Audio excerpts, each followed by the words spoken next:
My dears, welcome back to Xylem learning. Xylem ലേണിങ്ങിൻ്റെ പുതിയൊരു ക്ലാസ്സിലേക്ക് എൻ്റെ എല്ലാ മക്കൾക്കും സ്വാഗതം. ശ്രുതി ടീച്ചറാണ്. അപ്പോൾ എല്ലാവരും ഒന്ന് ഓടി വന്നേ. ഇതാ നിങ്ങളെപ്പോലെ മിടുക്കിയായ ഒരു കുട്ടിയുടെ കഥയാണ് എനിക്കിന്ന് നിങ്ങളോട് പറയാനുള്ളത് കേട്ടോ.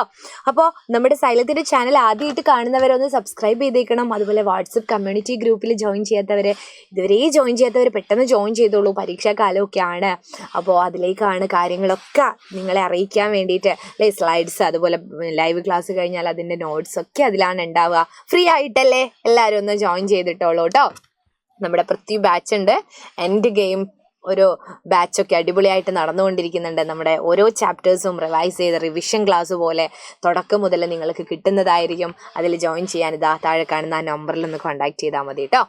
നിങ്ങൾക്കൊരു പാഠം പഠിക്കാനുണ്ട്. ഭൂമിക്ക് വേണ്ടി നമ്മൾ ഒരുപാട് കാര്യങ്ങളെല്ലാം ചെയ്യുന്നുണ്ട് എന്ന് നമ്മൾ ചിലപ്പം വിചാരിക്കും. പക്ഷെ യഥാർത്ഥത്തിൽ ഭൂമി സേഫ് ആണോ? അല്ലല്ലേ.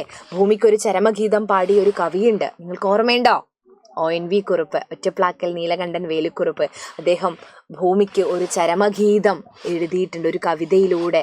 ഭൂമിക്ക് വേണ്ടിയിട്ട് അല്ലേ, ചരമം എന്ന് പറഞ്ഞാൽ മരണഗീതം എഴുതിയിട്ടുണ്ട്. എന്ന് ഭൂമി മരിക്കും എന്ന് അദ്ദേഹം മുൻകൂട്ടി കണ്ടുകൊണ്ട് എഴുതിയിട്ടുണ്ട് അല്ലേ. അതുപോലെ ഇവിടെ ഒരു കുട്ടിയുണ്ട്, ഗ്രേറ്റ ട്യൂണ എന്ന് പറയുന്ന ഒരു കുട്ടി, ഗ്രേറ്റ ട്യൂണ. അപ്പോൾ അവൾ ഭൂമിക്ക് വേണ്ടി പോരാടിയ ഒരു കഥയാണ് അത്. ഗ്രാമം മുഴുവൻ ആദ്യം സ്വീഡനിലാണ് ഇവള് നമ്മുടെ ഗ്രേറ്റ ട്യൂണ എന്ന് പറയുന്ന പെൺകുട്ടി. അപ്പോൾ ഒരു വിദ്യാർത്ഥിയാണ്, 15 വയസ്സുള്ള വെറും ഒരു വിദ്യാർത്ഥിയാണ് ഗ്രേറ്റ ട്യൂണ. സ്വീഡന്റെ പ്രൗഢഗംഭീരമായ പാർലമെന്റ് മന്ദിരത്തിന് മുമ്പിൽ ഇരുന്നു കൊണ്ട് സ്കൂളിൽ പോകേണ്ട സമയത്ത് വരികയും സ്കൂൾ വിടേണ്ട സമയം വരെ അവിടെ ഇരുന്നു കൊണ്ട് അവൾ ഭൂമിക്ക് വേണ്ടി എന്ത് ചെയ്യാണ്? സമരം ചെയ്യാണ്. ആരെ അറിയിക്കാൻ വേണ്ടിയിട്ടാണ് സമരം ചെയ്യുന്നതെന്നോ? നമ്മുടെ പാർലമെന്റ് മന്ദിരത്തിൻ്റെ ഉള്ളിലാണ് ജനപ്രതിനിധികൾ അല്ലേ. കുറേ പേര് തിരഞ്ഞെടുക്കപ്പെട്ട മന്ത്രിമാരും മറ്റുള്ളവരൊക്കെ എന്തുണ്ടാവും? അതിൻ്റെ ഉള്ളിലാണ്. അപ്പോൾ അവരറിയണം, ഒരു നിയമമായിട്ട് വന്നാൽ മാത്രമേ ആളുകൾ ഇത് ചെയ്യുള്ളൂ എന്ന് കരുതുകയാണ് ഗ്രേറ്റ ട്യൂണ കേട്ടോ. അപ്പോൾ നമുക്ക് പഠിക്കാം. ഇത് നിങ്ങൾക്ക് എന്താണെന്ന് എല്ലാവർക്കും അറിയാമോ? ഇതെന്താണെന്ന്? ഇതെന്താ?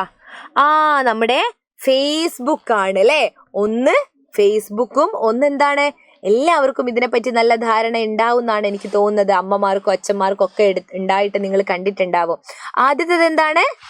സോഷ്യൽ മീഡിയയായ ഫേസ്ബുക്ക് ആണ് അല്ലേ. എന്താണ്? സോഷ്യൽ മീഡിയയായ ഫേസ്ബുക്ക് ആണ് നിങ്ങൾ കാണുന്നത് അല്ലേ. അങ്ങനെയല്ലേ? ഫേസ്ബുക്ക് ആണ്. ഇതെന്താണ്?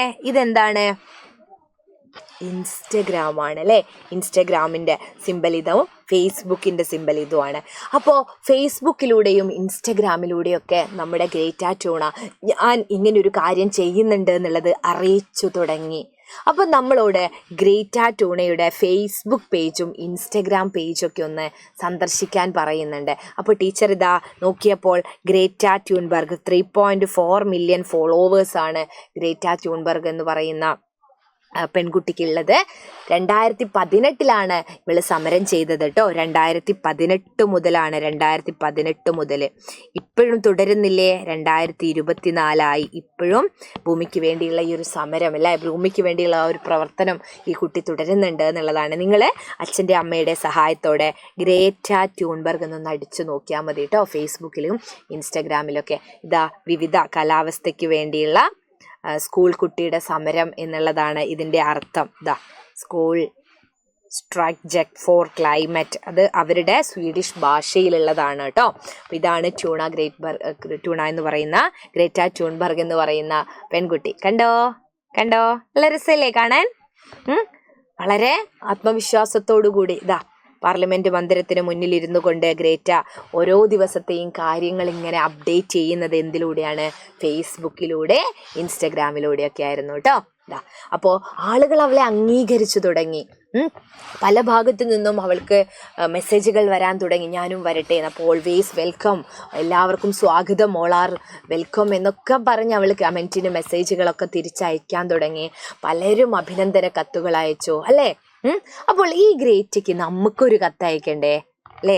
മിടുമിടുക്കിയായ ഗ്രേറ്റ എന്ന പെൺകുട്ടി അവൾക്ക് ഭൂമിക്ക് വേണ്ടിയാണ് അവൾ സമരം ചെയ്യുന്നത്. ആ ഗ്രേറ്റയ്ക്ക് നമുക്കൊരു കത്തയച്ചു നോക്കാം. എങ്ങനെയാണ്? പ്രിയപ്പെട്ട ഗ്രേറ്റയ്ക്ക്, ഞാൻ 5ാം ക്ലാസ്സിൽ പഠിക്കുന്ന വിദ്യാർത്ഥിനിയാണ്. എൻ്റെ പാഠപുസ്തകത്തിലൂടെയാണ് ഞാൻ ഗ്രേറ്റയെ പറ്റി അറിയുന്നത്. 15 വയസ്സ് മാത്രം പ്രായമുള്ള ഒരു കുട്ടിക്ക് എങ്ങനെ ഇങ്ങനെയൊരു ആശയമുണ്ടായി എന്ന് എനിക്ക് അത്ഭുതം തോന്നി. നിന്നെപ്പറ്റി കൂടുതൽ അറിയാൻ ഞാൻ ആഗ്രഹിച്ചു. അതിനായി സോഷ്യൽ മീഡിയയിലെല്ലാം ഞാൻ സെർച്ച് ചെയ്തു. അന്നത്തെ പത്രങ്ങളിലൊക്കെ നിറഞ്ഞു നിൽക്കുന്ന നിന്റെ ചിത്രങ്ങൾ എന്നെ ഏറെ ആഹ്ലാദിപ്പിച്ചു. ഒരുപാട് പ്രതിസന്ധികൾ ഉണ്ടായിട്ടും നീ നിന്റെ പോരാട്ടം തുടർന്നു. നമ്മുടെ ഭൂമിക്ക് വേണ്ടി നമ്മളല്ലാതെ മറ്റാരാണ് ശബ്ദമുയർത്തുക എന്ന് തോന്നിപ്പോയി. എന്നെപ്പോലെ ഒരുപാട് പേർ നിന്നെ മാതൃയാക്കും. നിനക്ക് കിട്ടുന്ന ഏറ്റവും വലിയ അംഗീകാരവും അത് തന്നെയാകും.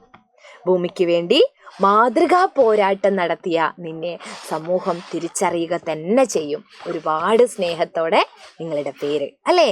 ഗ്രേറ്റയ്ക്ക് ഇങ്ങനെ ഒരു കത്ത് കിട്ടുമ്പോൾ വലിയ സന്തോഷമാവില്ലേ?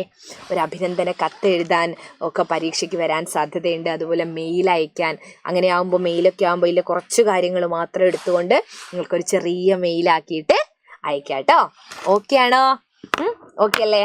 അപ്പോൾ മറ്റൊരു ക്ലാസ്സിൽ മറ്റൊരു വീഡിയോ ആയിട്ട് ടീച്ചർ വരാം. അതുവരേക്കും ടാറ്റാ.